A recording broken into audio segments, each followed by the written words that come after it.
첫째 달에 이스라엘 모든 백성은 신광야에 이르러 가데스에 머물렀습니다. 미리암이 죽어 그곳에 묻혔습니다.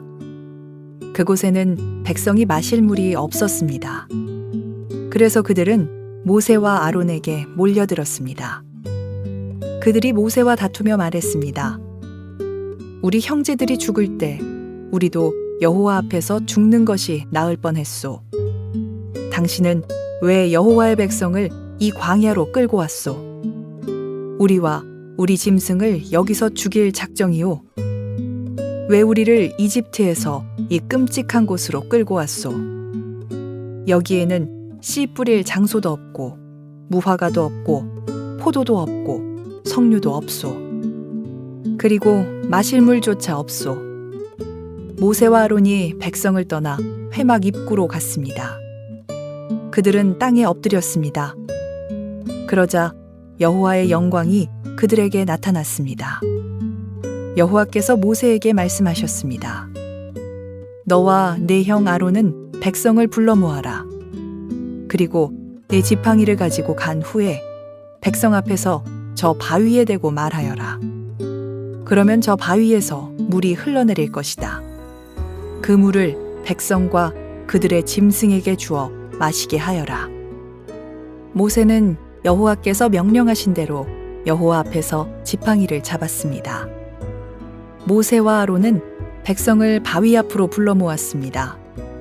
그런 다음에 모세가 말했습니다. 불평꾼들이여, 내 말을 들으시오. 당신들을 위해 이 바위에서 물이 나오게 하면 되겠소. 모세는 손을 높이 들고 그 바위를 지팡이로 2번 내리쳤습니다. 그러자 바위에서 많은 물이 흘러내렸습니다. 백성과 그들의 짐승이 그 물을 마셨습니다. 그러나 여호와께서 모세와 아론에게 말씀하셨습니다. 너희는 나를 믿지 않고 백성 앞에서 나를 거룩히 여기지 않았다. 그러므로 너희는 내가 약속으로 주겠다던 그 땅으로 백성을 인도하지 못할 것이다. 이곳에서 이스라엘 백성이 여호와와 다투었기 때문에 이곳 물을 무리바 물이라고 하였습니다. 여호와께서는 백성에게 여호와의 거룩함을 나타내 보이셨습니다. 자, 우리 가슴에 손을 얹고 믿음을 고백하고 오늘 하나님께서 우리에게 주시는 말씀 듣겠습니다. 한번 따라해 주시겠어요? 하나님은 나를 사랑하십니다.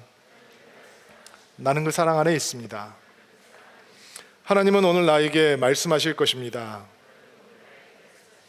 그 말씀에 능력이 있습니다. 그 말씀에 생명이 있습니다. 나의 마음을 하나님께 열겠습니다. 나의 생각을 예수님께 집중하겠습니다. 들은 만큼 변합니다. 들은 만큼 행복해집니다. 젖과 꿀이 흐르는 가나안 땅을 40일 동안 정탐하고 돌아온 정탐꾼들이 그 땅에 살고 있는 거대한 아낙 자손들에 대해서 얘기를 하죠. 하늘 높이 솟아있는 성벽을 보고 부정적인 보고를 했습니다. 우리는 절대로 그들을 이길 수 없습니다. 우리가 보기에도 우리는 메뚜기 같았고 그들이 보기에도 우리는 아마 메뚜기 같은 존재였을 것입니다. 이 보고를 듣자 온 이스라엘 백성들이 목 놓아 통곡을 합니다. 아이고 아이고, 그리고 이집트로 돌아가자라고 얘기를 합니다. 가나안 땅을 바로 코앞에 두고 있는데 이제 진군해서 그 땅을 취하면 되는 것인데 이런 불신의 모습을 보면서 하나님께서는 이 정탐꾼들이 정탐했던 40일을 하루를 1년으로 계산해서 40년 동안 방황하게 하는 징계를 내리십니다. 출애굽했던 모든 1세대 어른, 20세 이상의 모든 어른들은 이제 광야에서 40년 동안 매일매일 땅에 묻히는 긴 장례 여행이 시작되었던 것이죠. 그 사건이 아마 이스라엘 백성들이 출애굽한 다음에 경험했던 가장 비극적인 사건이었을 것 같아요. 그런데 오늘 우리가 보게 될 사건은 모세에게 일어났던 가장 슬프고 비극적인 사건으로 우리 앞에 다가오고 있습니다. 지난주 우리가 가데스 바네아에서 보았던 12 정탐꾼의 이야기가 지난주에 민수기 13장 14장의 내용인데 오늘은 민수기 20장이죠. 40년이 훌쩍 건너뛴 거예요. 그동안 이제 40년이 지났고 다시 가데스 바네아에 도착을 하면서 오늘 이야기가 시작이 됩니다. 하나님을 불신했던 모든 성인 세대들이 다 사라져버리고 모세와 함께 하고 있는 사람들은 출애굽했을 때 나이가 20세 미만이었던 사람, 그러니까 나이가 제일 많은 사람은 60세였을 것이고 대부분의 사람들은 광야에서 태어나고 자라난 사람들입니다. 하나님께서 어떻게 출애굽의 기적을 연출해 내셨는지 기억하지 못하는 가물가물한 혹은 전혀 체험하지 못하고 광야만 체험하고 있는 새로운 세대가 지금 이스라엘 민족의 모습이고 지금 모세가 인도하고 있는 이스라엘 젊은 세대들이라고 이해를 하시면 되겠습니다. 그러나 광야에서 태어나고 이집트를 몰랐던 세대였지만 그들의 마음과 말은 아버지의 세대와 별로 다른 것이 없어 보입니다. 2절부터 5절인데요. 여러분이 먼저 2절 읽어주세요. 시작. 그곳에는 배출물이 마실 물이 없었습니다. 그래서 그들은 모세와 아론에게 몰려들었습니다. 그들이 모세와 다투며 말했습니다. 우리 형제들이 죽을 때 우리도 여호와 앞에서 죽는 것이 나을 뻔했소. 당신은 왜 여호와의 백성을 이 광야로 끌고 왔소? 우리와 우리 짐승을 여기서 죽일 작정이요. 5절 다 같이. 왜 우리를 이집트에서 이 끔찍한 곳으로 끌고 왔소? 여기에는 씨를 뿌릴 장소도 없고 무화과도 없고 포도도 없고 석류도 없어. 그리고 마실 물조차 없어. 원래 가데스 바네아가 물이 풍부한 오아시스 지역이거든요. 그런데 물이 없다라고 하는 것을 보면 아마 그 당시에 굉장히 심한 가뭄이 들어서 물이 다 말라버린 상황, 그런 상황이었던 것 같아요. 그 아버지의 세대들이 출애굽을 하고 똑같은 사건을 만났을 때 물이 없어서 갈증 때문에 힘들어할 때 모세를 찾아와서 어떻게 항의를 했던 이야기가 출애굽기 17장에 기록이 되고, 제가 한번 읽어볼 테니까 이 자식들의 불만과 아비 세대의 불만이 어떻게 흡사한지 한번 들어보세요. 우리에게 마실 물을 주시오. 그들이 말을 하고 했습니다. 하지만 모세가 그들에게 말했습니다. 왜 나에게 대드시오? 왜 여호와를 시험하시오? 하지만 백성들은 목이 몹시 말랐습니다. 그래서 그들은 모세에게 불평을 늘어나왔습니다. 왜 우리를 이집트에서 데려왔소? 우리와 우리의 자식들과 우리의 가축들을 목말라 죽게 하려고 데려왔소. 모세가 여호와께 부르짖었습니다. 이 백성들에게 어떻게 해야 합니까? 이들은 당장 나를 돌로 때릴 듯이 보입니다. 비슷하죠. 굉장히 흡사하죠. 그런데 아버지들의 불평을 듣고 아들 세대들의 불평을 들어보면 차라리 우리 아버지들이 광야에서 죽어간 것처럼 우리도 그때 죽어버리는 게 훨씬 나았을 것입니다 라고 얘기하고 있어요. 여러분 생각해보죠. 40년 동안 지금 뺑뺑이를 돌고 있잖아요. 계속 왔다 갔다 하면서 돌고 있는 거예요. 그리고 매일매일 수백 명 혹은 수천 명의 사람들이 죽어 땅에 묻히고 있었어요. 그러면 새로 광야에서 태어난 사람들은 물어보겠죠. 자기 어미들한테, 아비들한테, 도대체 우리는 여기서 뭐 하고 있는 민족입니까? 어디 간다면서요? 약속의 땅을 향해서 나아가고 있다면서요? 아브라함과 이삭과 야곱에게 한 땅이 있다면서요? 적깃꿀이 흐른다면서요? 포도송이가 그렇게 거대하면서요? 근데 빨리 들어가지 않고 왜 이렇게 삥삥 도는 겁니까? 이 사람들이 다 죽어야 들어갈 수 있는 거야. 할아버지 할머니들이 다 묻혀야 그때서야 들어갈 수 있는 거야. 듣지 않았겠어요? 그런데 이 끔찍한 역사의 흐름을 매일 경험하고 있는데도 조금 목마르다고 또다시 하나님을 향해서 그리고 모세를 향해서 불평을 늘어놓으며 이 끔찍한 곳에 왜 그 좋은 이집트를 떠나서 이 끔찍한 곳에 우리를 있게 하느냐라고 얘기한다는 것 자체가 아비의 세대에 만만치 않게 정말 완악하다라는 생각을 갖게 합니다. 부모의 영향력에 대해서 생각하게 되죠. 우리가 우리 자녀들에게 믿음을 전수해 줄 수도 있지만 불평과 원망과 메뚜기 영성도 전수해 줄 수 있는 거구나. 우리 아이들의 영혼에 나쁜 씨앗을 뿌려 놓을 수 있는 거구나. 제가 막 회개가 절로 되더라고요. 저도 아빠니까. 그리고 제가 이번 주 설교를 묵상하면서 이런 생각하게 됐어요. 혹시 내가 우리 애들의 영혼 가운데 나쁜 씨앗들을 혹시 뿌려놓은 게 없나? 그래서 제가 전화를 했어요. 톡을 보내고 전화를 하고 낚시질을 하는 거죠. 혹시나. 너무 유치하죠. 근데 제가 말씀을 보다가 부딪히니까 확인하고 싶었어요. 그래서 제가 이렇게 물어보는 거예요. 야, 너네 교회 괜찮아? 목사님 설교 은혜스럽지 않아? 좋아? 좋았어? 이렇게 물어보는 거예요. 근데 참고로 저희 애들이 다니는 교회는, 저희 교회도 예배가 뭐 짧은 교회는 아니지만 거기는 예배가 최소한 2시간이에요. 그러니까 예배가 긴 교회고 아주 훈련 세게 시키는 교회인데 이 낚시질을 계속 하는데 안 걸려오는 거예요. 목사님 설교 너무 좋고 은혜스럽고, 또 새로운 목사님이 오셨는데 그 목사님도 너무 좋고, 불평이 없는 거예요. 감사하다, 하나님께서 나한테 이 설교하게 해주시려고 애들의 입술을 그냥 닫아버리셨나 보다, 이런 생각을 했어요. 언젠가는 저희 딸이 교회 간다고 나갔는데 너무 늦게 집에 들어온 거예요. 새벽녘에 들어왔어요. 그래서 제가 화가 나가지고 애한테 왜 이렇게 늦게 들어왔냐 라고 얘기를 하니까, 아니 아빠, 리더는 맨 마지막에 오는 거라며. 내가 리더인데 지금 교회에서 모임하고 있는데 사람이 거기에 있는데 그럼 나보러 오라는 거야? 사람들 다 보내고 청소 다 하고 정리하고 오라며. 그리고 왔는데 그렇게 하니까 그 시간인데 아빠 그럼 나보러 어떻게 하라는 거야? 제가 목사인데 할 말이 없더라고요. 그래도 실수가 많은 아빠지만, 실수가 많은 부모지만 믿음과 하나님을 향한 헌신의 씨앗을 그래도 조금씩 잘 뿌리고 있나 보다, 이런 생각이 들었어요. 여러분 돌아봅시다. 우리 아이들의 삶 속에 어떤 씨앗들을 뿌리고 있는지. 혹시 불평과 불만과 이런 헌신은 적절하게 하는 거야, 너무 과하면 안 돼, 이런 것을 심어놓고 있지 않은데, 우리가 정말로 하나님을 향한 사랑과 신앙의 가치와 하나님의 꿈과 믿음을, 예수님을 향한 사랑을 잘 뿌리고 있는지 한번 돌아볼 수 있는 귀한 은혜가 있게 되기를 주의 이름으로 축복합니다. 모세와 아론이 새로운 세대에 대한 불평을 듣고 회막으로 나아가죠. 6절 보세요. 모세와 아론이 백성을 떠나 회막 입구로 갔습니다. 그들은 땅에 엎드렸습니다. 그러자 여호와의 영광이 그들에게 나타났습니다. 하나님 앞에 엎드립니다. 모세가 이런 불평을, 원망을 들으면서 이 새파랗게 젊은 사람들이 와가지고 목소리를 높이고 삿대질을 하고 인상을 쓰고 별의별 흉악한 말로 항의를 하고 물레노라고 소리 지르고 끔찍하고 지긋지긋하다고 얘기를 할 때 모세가 견딜 수 있는 유일한 방법은 하나님 앞에 엎드리는 거였습니다. 어떻게 보면 이 패턴이 계속이 되죠. 백성들은 원망하고 백성들은 불평하고 모세는 하나님 앞에 엎드리고, 그러면 하나님이 개입하시고 하나님의 능력을 베푸시는 거죠. 이 사이클이 광야에서 지금 계속 반복이 되고 있는 거예요. 7절부터 볼게요. 9절까지 읽어주세요. 시작.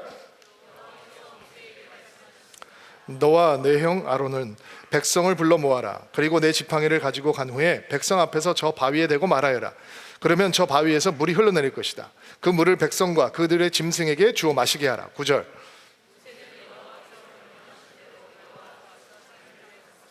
지팡이를 들고 백성 앞에 서라. 여러분 그 지팡이가 어떤 지팡이인지 아세요? 그 지팡이 들고 착 손을 드니까 홍해가 확 갈라졌어요. 아버지 세대는 그 지팡이를 보면 알죠. 그 지팡이가 하나님의 능력이 모세와 함께 한다라고 하는 증거였어요. 그 지팡이의 능력이 있는 건 아니죠. 모세에게 능력이 있는 것도 아니에요. 지팡이도 모세도 도구에 불과한 거예요. 통로에 불과한 거예요. 그러나 그 지팡이를 들고 모세가 갔을 때 하나님께서 그들과 함께 하신다고 하는 임재의 사인이 증거가 되는 거죠. 그리고 그 지팡이를 들고 백성들 앞에 서서 그 하나님께서 지정하신 바위를 향해서 명하라. 물아 나올지어다, 물을 내라 라고 소리를 지르라는 거예요. 그러면 하나님의 능력으로 물을 공급해 주실 것이다. 이게 하나님의 해결책이었어요. 그리고 모세가 그 말씀에 순종을 해서 백성들을 불러 모으죠. 그리고 그 얼굴을 보는 순간 말할 수 없는 마음의 침통함이 모세의 마음을 채웠던 것 같아요. 10절 11절 말씀 보세요. 읽어주세요. 시작. 그런 다음 모세, 불평꾼들이여 내 말을 들으시오. 모세는 손을 높이 들고 그 바위를, 지팡이를 2번 내리쳤습니다. 그러자 바위에서 많은 물들이 흘러내렸습니다. 백성과 그들의 짐승이 그 물을 마셨습니다. 분위기가 느껴지세요? 불평꾼들이여. 점잖게 얘기하지 않았겠죠? 2부 예배 때 신목사님이 이걸 시연을 하는데 1부 때는 시원찮게 했는데 2부 때는 아주 시연을 너무 리얼하게 잘했어요. 그러니까 막 박수를 치더라고요, 사람들이. 제가 하려고 그랬는데 3부 때 해보려고 그랬는데 이게 안 되는 거예요. 저는 안 할래요. 근데 분위기는 어떤 분위기냐면 이게 점잖은 분위기가 아니고 이 불평꾼들이여, 이 개정판을 보니까 반역한 너희여, 영어 성경은 You rebels, 이 반역자들아 소리를 지르고 있는 거죠. 이게 좀 적나라하게 표현을 해보면, 이 못된 놈들아, 망할 놈들아, 이 쓸모없는 자들아, 이 불신의 세대야, 이 망해도 여러 번 망할 놈들아, 이렇게 얘기를 하고 있는 거예요. 그리고 손을 높이 들었어요. 그리고 톡톡 친 게 아니라 어떻게 쳤을까요? 깨지라고, 이 빌어먹을 놈들아, 그러면서 치고 있는 거예요. 그리고 바위가 물을 펄펄 그냥 콸콸 쏟아내버렸죠. 아마 40년 동안 이 광야에서 이 불신의 이스라엘 사람들에게 들었던 수많은 불평과 원망과 이런 마음들이 아마 단박 쏟아져 나왔던 것 같아요. 얼굴 보니까 그냥 새파란 것들이. 모세는 120살, 이 젊은 사람들은 제일 많이 먹은 게 60살, 대부분은 머리에 피도 안 마른 것들이, 이 광야, 내가 지금 누구 때문에 이 고생을 하고 있는데, 약속의 땅에 들어가서 나도 땅을 기업으로 받아야 되는데 네 애비어미들 때문에 내가 광야에서 이 고생을 하고 있는, 뭐 석류가 없다고, 포도가 없다고, 물을 내라고, 그래 물을 내주랴 하면서 실컷 내리친 거예요. 아마 막 이마에 핏줄이 막 솟지 않았을까라는 생각이 들어요. 기가 막힌 거죠. 저는 B형 남자이기 때문에 너무 이해가 돼요. 나부터도 그렇겠다. 진짜 못 견뎠겠다. 모세가 화날만 하지 않습니까? 그런데 하나님께서 이 사건을 보시는 시각은 달랐어요. 우리가 인간적인 눈으로 보면 모세 그럴 수도 있었겠다 라고 생각하지만, 하나님께서는 이 사건을 다르게 해석하세요. 12절 말씀 봅시다. 시작. 그러나 여호와께서 모세와 아론에게 말씀하셨습니다. 너희는 나를 믿지 않고 백성 앞에서 나를 거룩히 여기지 않았다. 그러므로 너희는 내가 약속으로 주겠다던 그 땅으로 백성을 인도하지 못할 것이다. 모세가 아론이 약속의 땅에 들어갈 수 없다는 거예요. 왜요? 하나님께서는 이 사건을 그들이 하나님을 믿지 않은 사건이고, 하나님의 영광을 백성들 앞에서 드러내지 못한, 영광을 가린 사건으로 하나님께서는 해석하신 거예요. 기가 막히죠. 모세가 가기 싫다고 그랬잖아요. 네가 가서 백성들 구해와라. 하나님 전 못 갑니다. 5번이나 못 가겠다고 얘기했거든요. 하나님께서 화를 내시고 보내셨어요. 근데 40년 동안 이렇게 고생을 했는데, 그동안 정말 하나님이 화가 나서 이 백성들을 다 쓸어버리겠다라고 하면 모세가 엎드려서 주님 그러시면 안 됩니다, 백성들을 위해서 눈물 흘린 걸 알고 계시는데 딱 한 번 실수를 했다고 세상에 약속의 땅에 들어가지 못하게 한다. 야, 이거 하나님 좀 다시 봐야 되는 분 아닌가? 이런 생각이 혹시 들지 않습니까? 하나님이 너무한다고 생각하지 않나요? 이번 주에 말씀을 묵상하면서 제가 옛날에 성지순례 갔다가 요르단에 가면 느보산이라고 있는데, 그 느보산이 그 모세가 죽었다고 이제 추정되는 곳이죠. 거기에 보면 모세 기념교회가 있는데, 거기에 앉아서 보면 가나안 땅이 쫙 앞에 펼쳐진 게 보여요. 약속의 땅이 보인단 말이에요. 거기에 앉아서 모세를 생각하면서 그랬어요. 야, 얼마나 마음이 아팠을까. 하나님을 사랑하니까 그 고통을 견뎠지. 야, 모세가 백성들을 보면 지긋지긋했겠다. 내가 이 반역자들 때문에 내가 저 땅을 밟지 못하다니. 근데 신명기에 모세의 이런 기도가 나와요. 하나님께 모세가 이렇게 기도하는 거예요. 제발 저도 저 요단강을 건너갈 수 있게 해 주십시오. 저도 저 아름다운 산들과 레바논을 보고 싶습니다. 제가 이 기도를 읽는데 눈물이 팡 터졌어요. 요즘 여성 호르몬이 많이 나와서 그러는지 모세의 마음이 막 너무 느껴지는 거예요. 막 내가 모세가 된 것처럼 너무너무 억울한 거예요. 어떤 마음으로 기도했을까? 주님, 저도 그 땅에 정말 들어가고 싶습니다. 저도 들어가게 해 주십시오. 근데 하나님이 더 이상 나한테 그 얘기 하지 마라 라고 막으세요. 너는 그 땅을 볼 수는 있지만 들어갈 수는 없을 것이다. 도대체 뭐가 문제였길래? 물이 나왔으면 되는 거 아닌가요? 물이 나왔고 하나님께서 이제 그분의 영광을 드러내 주셨으면 모든 것이 다 무마되어야 되는 것이 아닌가요?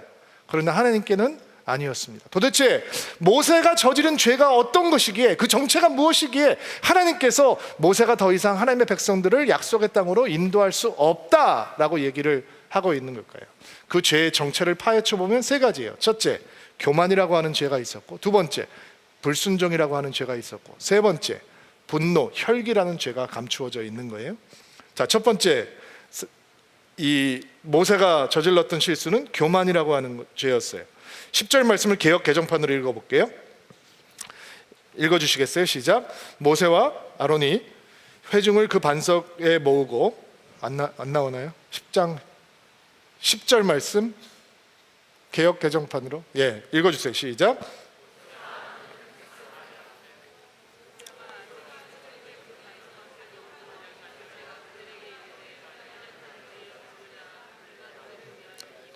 잘못 나왔어요. 제가 읽을게요. 모세와 아론이 회중을 그 반석에 모으고 모세가 그들에게 이르되 반역한 너희여 들으라. 우리가 너희를 위하여 이 반석에서 물을 내랴. 우리가 너희를 위하여. 주어가 분명하죠. 주어가 누구예요? 모세와 아론이죠. 수요일 성경에는 그 주어가 명확하지 않은데 지금 모세가 나와 내 형이 너희를 위해 여기서 물을 솟아오르게 해주랴 이렇게 물어보고 있는 거예요. 그런데 이게 왜 교만이냐? 여러분, 출애굽을 한 다음에 이스라엘 백성들이 홍해 바다 앞에 섰을 때 모세가 백성들에게 뭐라고 얘기를 하냐면 두려워하지 마시오. 굳게 서서 여호와께서 오늘 여러분에게 베푸실 구원을 보시오. 오늘이 지나면 이집트 사람들을 다시는 보지 않게 될 것이요 그저 가만히 있기만 하시오. 여호와께서 여러분을 위해서 싸워주실 것이요. 모세가 등장해야 없어요? 모세는 등장하지 않아요. 하나님의 구원을 여러분이 보게 될 것이요 하나님이 여러분을 위해서 싸워주실 것이요 라고 얘기하고 있단 말이에요. 그런데 지금 반석 앞에 서서는 뭐라고 하냐면 나와 내 형이 우리가 너희를 위해서 물을 내어주랴 라고 물어보고 있는 거예요. 아무리 화가 났어도 지금 느낌이 뭐냐면 그가 그런 일을 할 수 있는 존재라라고 하는 느낌을 갖게 하죠. 여러분, 모세가 자기의 능력으로 할 수 있는 게 뭐가 있었어요? 그가 물을 낼 수 있어요? 만나를 내리게 할 수 있어요? 메추라기 떼를 불러올 수 있어요? 그가 의복이 해지지 않게 할 수 있어요? 발이 부르트지 않게 할 수 있어요? 그가 할 수 있는 일은 아무것도 없어요. 그는 하나님의 통로였을 뿐이에요. 근데 딱 보니까 잠시 모세를 제대로 알지 못하는 젊은 세대 앞에서 너 내가 누군지 알아? 난 모세야. 이런 마음이 슬쩍 비치게 되는 거죠. 이 마음 아시죠? 교만이라고 하는 건 내 스스로를 하나님처럼 높이는 것 마음이고 자신이 하지 않은 것까지도 자신이 다 이루었다라고 착각하게 만들게 되는 것이죠. 그래서 성경은 교만은 파멸의 선봉장이고 거만함은 넘어짐의 앞잡이다라고 얘기해요. 교만이 왜 영적으로 치명탄가? 잠언에 보면 하나님께서 싫어하시는 것이 67가지가 있다고 하면서 교만한 마음을 하나님께서 싫어하신다고 가장 먼저 설명을 하고 있어요. 교만한 마음 가운데 하나님의 은혜가 깃들 수 없어요. 하나님은 교만한 자를 물리치시고 겸손한 자에게 은혜를 주시니까 교만하면 하나님을 마음에 담을 수가 없는 거예요. 그런데 아차 하는 사이에 이 불신의 백성들 앞에서 물 내줘? 그래, 내가 옛날에 물 내줘 봤다. 또 해줄게. 이런 교만한 마음이 모세 가운데 임했던 것이죠. 그것이 모세가 범했던 첫 번째 죄악이에요. 자, 두 번째, 모세의 두 번째 실수는 부분적 순종, 선택적 순종, 결국 불순종의 문제였어요. 바위를 향해서 명령을 하라라고 얘기했는데 바위를 지팡이로 2번이나 내려쳤죠. 아니 목사님, 그럼 물이 나왔으면 된 거 아닙니까? 만약에 쳤는데 물이 안 나왔으면 하나님의 영광을 가리는 거니까 괜찮지만 어쨌든 물이 없는 곳에서 반석에서 뭐 말을 했건 두드렸건 물이 나왔으면 와, 하나님의 기적이구나, 사람들이 다 하나님의 영광을 돌리고 목을 축였을 텐데 그거면 되는 거 아닙니까? 라고 생각할 수도 있을 것 같아요. 그리고 40년 전에 아버지들이 물이 없다고 호소를 할 때 하나님께서 말씀하셨거든요. 반석을 쳐라. 아니, 하나님이 일관성이 있어야지. 반석한테 물을 내라고 할 땐 옛날에는 치라고 그러고 지금은 말하라고 그러고, 왜 사는 방법이 이렇게 일관성이 없냐? 이거는 처음부터 하나님께서 디렉션을 잘못 준 거다. 모세는 지금 나이가 들어서 오락가락 할 수도 있으니까 항상 일관성 있게 디렉션을 줘야 되는데 이렇게 생각할 수도 있지 않습니까? 그러나 성경은 그렇게 얘기하지 않아요. 이 사건에 조금 더 명확하게 조명을 해보기 위해서 제가 구약에 있는 다른 이야기를 한번 소개를 할게요. 이스라엘의 첫 번째 왕이었던 사울 왕이 아말렉이라고 하는 민족과 전쟁을 벌이게 되거든요. 하나님의 디렉션은 단순했어요. 아말렉 민족을 멸망시켜라. 이스라엘 백성들에게 옆구리에 가시 같은 존재이기 때문에 출애굽한 다음에 가장 이스라엘을 괴롭게 했던 사람들 중에 하나가 아말렉 민족이었죠. 그리고 사울 왕을 통해서 이제 그 아말렉 민족을 진멸하시는 거예요. 다 죽여라, 다 다 없애버려라 라는 디렉션이 나왔어요. 전쟁에 나갑니다. 사울 왕이 대승을 합니다. 그리고 다 그 면적을 멸망을 한 다음에 아말렉의 왕이었던 아각과 그리고 좋은 짐승들을 전리품으로 가져옵니다. 사무엘이 마중을 나가보니까 짐승도 다 멸망시키고 가져오지 말라고 그랬는데 적장을 잡아오고 그 다음에 전리품을 가져왔단 말이에요. 물어봅니다. 도대체 왜 하나님을 순종하지 않습니까? 그러니까 사울 왕이 그 좋은 짐승의 눈이 멀어서 이렇게 거짓말을 합니다. 내가 이 짐승들을 가지고 온 것은 하나님께 번제물로 드리기 위해서 가져온, 자기 주머니를 채우려 가져왔다는 얘기 끝까지 하지 않습니다. 그때 사울 왕에게 사무엘이 아주 유명한 얘기를 하죠. 순종이 제사보다 나은 겁니다. 그리고 바로 그 순간 하나님께서 사울 왕을 버리십니다. 완전 불순종이 아니잖아요. 한 명 살려뒀잖아요. 그리고 대부분의 짐승은 죽이고 조금만 가지고 왔단 말이에요. 이 부분적 선택적 순종, 이것이 치명적이었습니다. 가나안 땅에 이스라엘 백성을, 불신의 이스라엘 백성들을 인도할 수 있는 영적 리더는 하나님을 온전히 신뢰하고 온전히 순종하는 자여야 합니다. 왜 두드렸을까? 왜 두드렸을까? 왜 말이면 아니라고 생각을 했을까? 사람들이 온전한 순종 대신 자기가 원하는 커스터마이즈 순종을 더 좋아하죠. 편하기 때문에. 내가 상식적으로 이해할 수 있는 범위 안에서, 내가 논리적으로 해석할 수 있는 범위 안에서 하나님을 기쁘게 순종합니다.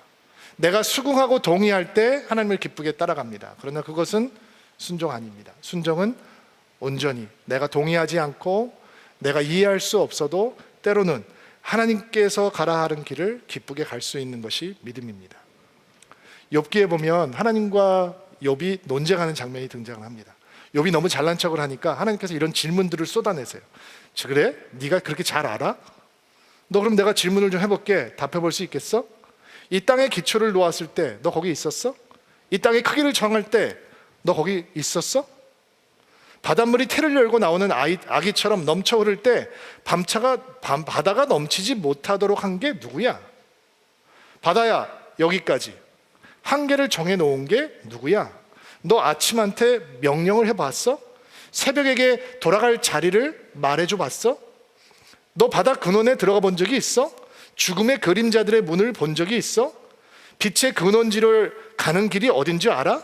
어둠이 있는 자리가 어딘지는 알고 있어? 네가 그것들을 제자리로 데려다 줄 수 있어? 눈의 창고를 본 일이 있어? 우박의 창고는 혹시 봤어? 북두칠성을 네가 묶을 수 있어? 오리온을 줄을 네가 풀 수 있어? 왜 아무것도 모르면서 아는 척하니? 네가 하나님이야? 내가 하나님이지. 욥기 38장 39장이에요. 읽어보세요. 왜 하나님을 온전히 신뢰하지 못하느냐? 내가 하나님보다 더 잘한다고 생각하는 거예요. 내가 선택하는 길이 더 좋은 길이라고 확신하고 있는 거예요. 그리고 그 길이 죽음의 길이요 멸망의 길인 것을 인정하지 않는 거죠. 아니야, 하나님의 길을 보면 손해나. 내 길을 해야지 내가 손해 안 나는 거야. 그러니까 온전한 순종을 할 수가 없는 것이죠. 바위에게 명령하지 않고 2번 내리친 것이 뭐가 그리 큰 실수인가?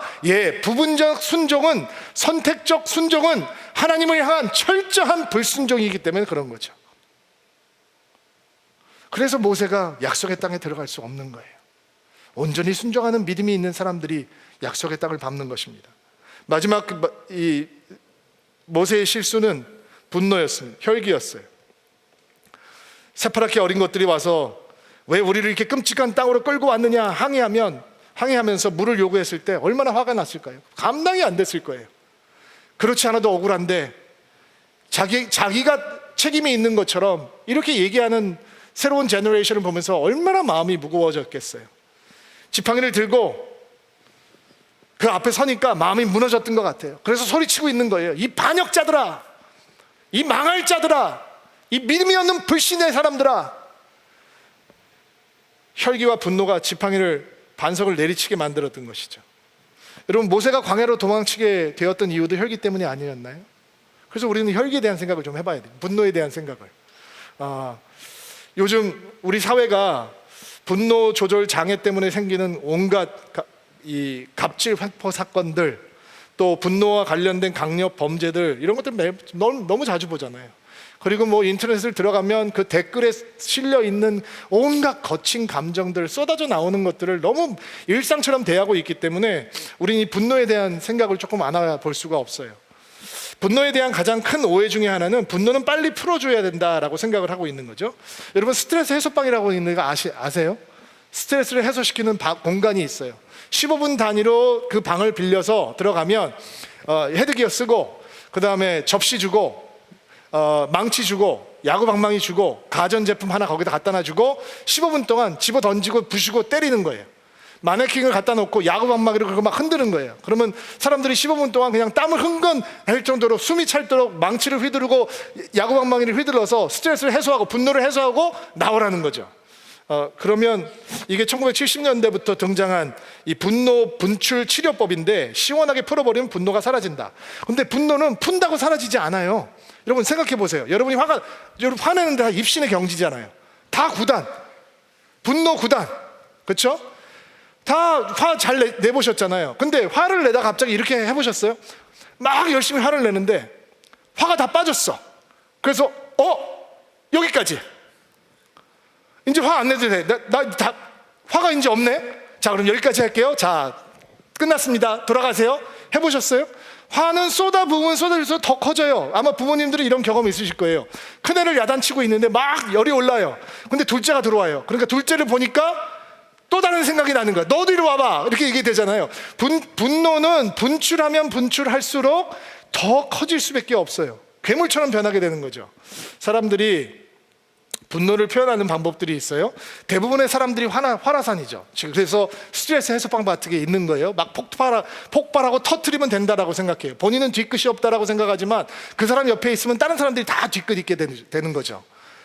또 다른 유형도 있는데 쓰레기 처리장 같은 사람이 있어요. 꽁꽁 묻어두는 거죠. 깊이.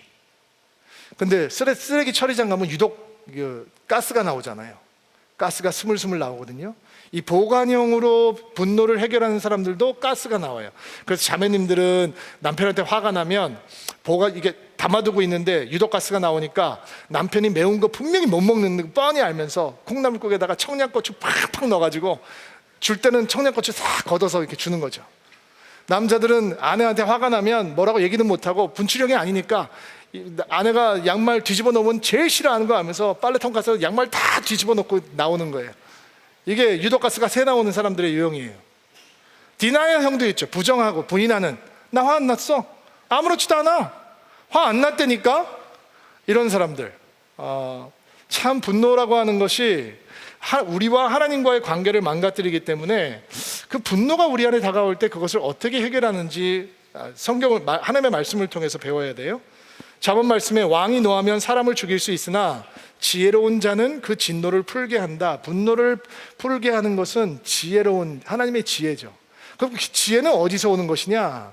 하나님을 경외하는 것으로부터 오는 거죠. 하나님을 두려워하고 하나님을 높이고 그 마음이 우리로 하여금 지혜를 갖게 하고 그 영적인 지혜가 우리로 하여금 하나님의 분노를 우리 안에 생기는 분노를 다스리게 만들어준다는 거예요. 또 잠언 말씀에 부드러운 대답은 화를 가라앉히지만 과격한 말은 노를 일으킨다. 분노를 다스리는 통로는 온유죠. 부드러운 말이에요. 화풀이 잘하는 사람과 사귀지 말고 성 잘 내는 사람과 사귀지 마라. 내가 그 행위를 본받아 올무에 빠질까 두렵다. 분노를 끊임없이 일으키는 관계를 조심하는 것이 분노를 다스리는 방법이에요. 제가 시간이 없어서 너무 간단하게 하고 넘어가서 죄송한데 에베소서 4장 26절 말씀 한번 읽어보세요. 읽어주실래요? 시작.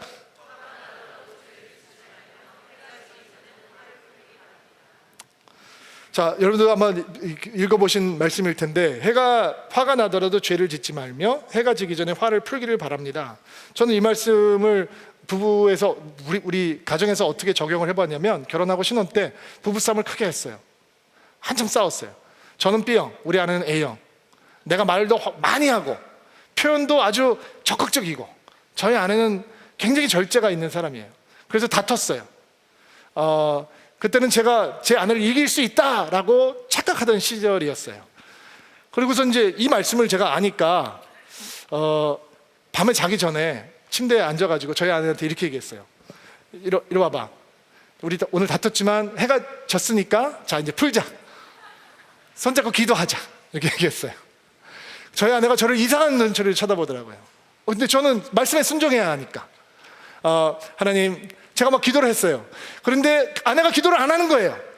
그리고 저보고 나중에 어떻게 사람이 이렇게 가증스러울 수 있냐는 거예요.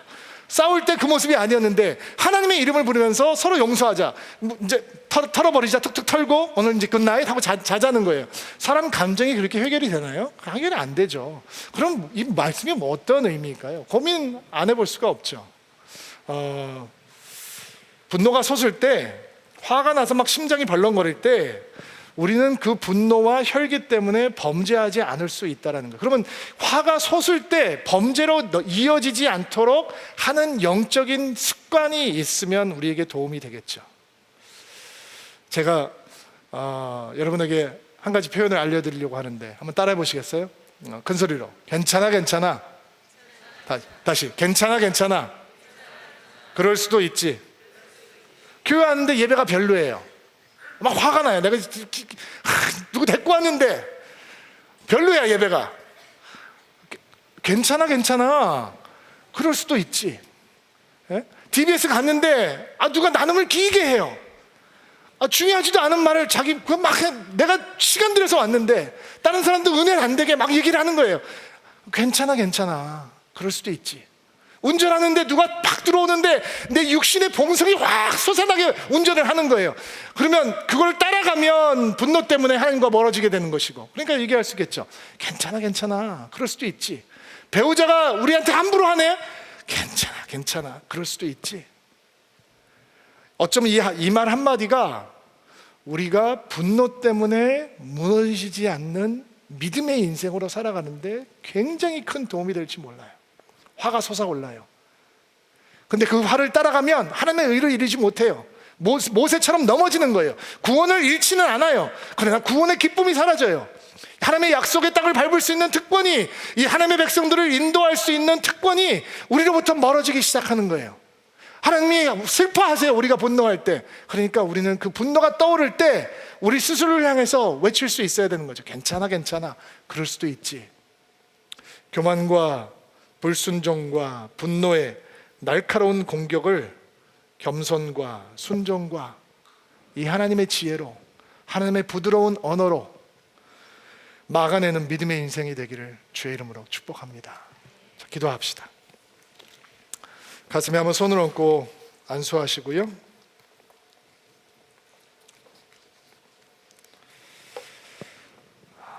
여러분을 위해서 축복하고 기도하겠습니다. 하나님, 모세를 마지막에 무너뜨렸던 세 가지 결정적인 실수가 우리가 무너지는 실수이기도 하다는 것을 고백합니다. 나를 높이고 싶고 언제나 나를 앞세우고 싶은 교만한 마음이 우리 가운데 있습니다. 예수님의 겸손을 우리에게 덧입혀 주옵소서. 내가 원하는 것만, 내가 기뻐하는 것만 순종하고 싶은 불순종의 영이 우리 가운데 있습니다. 하나님을 하나님으로 섬기며 주님을 온전히 순종하는 성령님의 인도하심이 있게 하옵소서. 하나님, 날마다 분노를 느끼며 살아갑니다. 화를 내는 것이 하나님의 의에 이르지 못한다라고 하셨는데, 분노할 때마다 하나님과 멀어지기에 그 분노를 다스릴 수 있는 성령의 지혜로운 생각과 성령의 지혜로운 부드러운 말을 허락하여 주옵소서. 이번 한 주간도 말씀을 가슴에 품고 예수님과 동행하는 인생이 될 수 있도록 축복하여 주옵소서. 예수님의 이름으로 기도하옵나이다.